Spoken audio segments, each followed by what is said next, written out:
इस षष्ठी रूपी रंगमंच पर धरती के जो सितारे हैं, वो धरती के सितारे तो सब साकार हैं मनुष्य। तो वो मनुष्य आत्माओं में नंबरवार हैं कि एक जैसे? नंबरवार। उनमें एक आत्मा ऐसी है जो बुद्धि रूपी नेत्र से बहुत पावरफुल है, इसलिए उसको त्रिनेत्री के रूप में दिखाया है। शंकर त्रिनेत्री। क्या?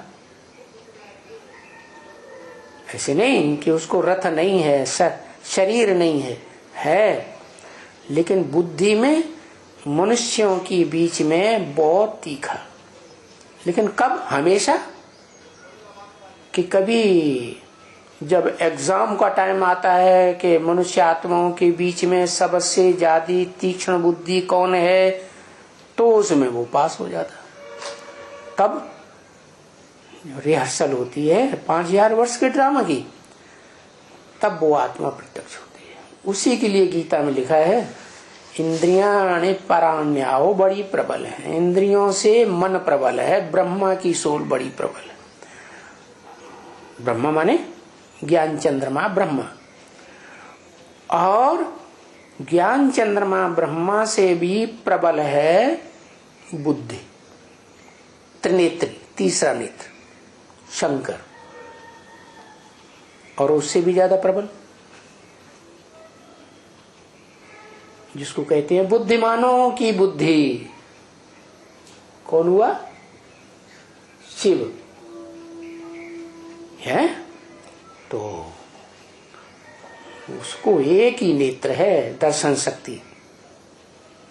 ऐसी दर्शन शक्ति है, ऐसा खूट का ज्ञान भंडार उसमें भरा रहता है कि कभी खूटता ही नहीं। शंकर जी की जो दर्शन शक्ति वाला नेत्र है, तीसरे नेत्र दिखाया जाता है, वो इस षष्ठी रूपी रंगमंच पर पार्ट बजाते बजाते, सुख भोगते भोगते आखिरी कैसा हो जाता? डिम हो जाती लाइट। दीपक जो है उजियाना हो जाता है, बुझता नहीं है, उजियानी रोशनी हो जाती है। उसमें जो जबराइल है वो तो जबरदस्त आयल है, वो इतना पतित नहीं बनता। क्या? बैटरी डिस्चार्ज नहीं होती, वो कभी टोटल डिस्चार्ज हो जाए।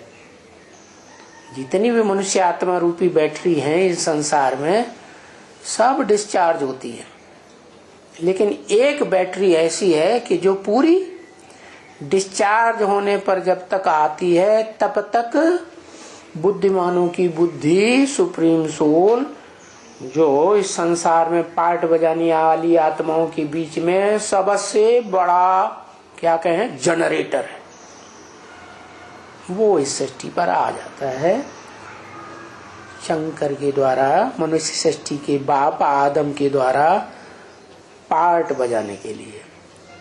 तो वो बुद्धिमानों की बुद्धि है।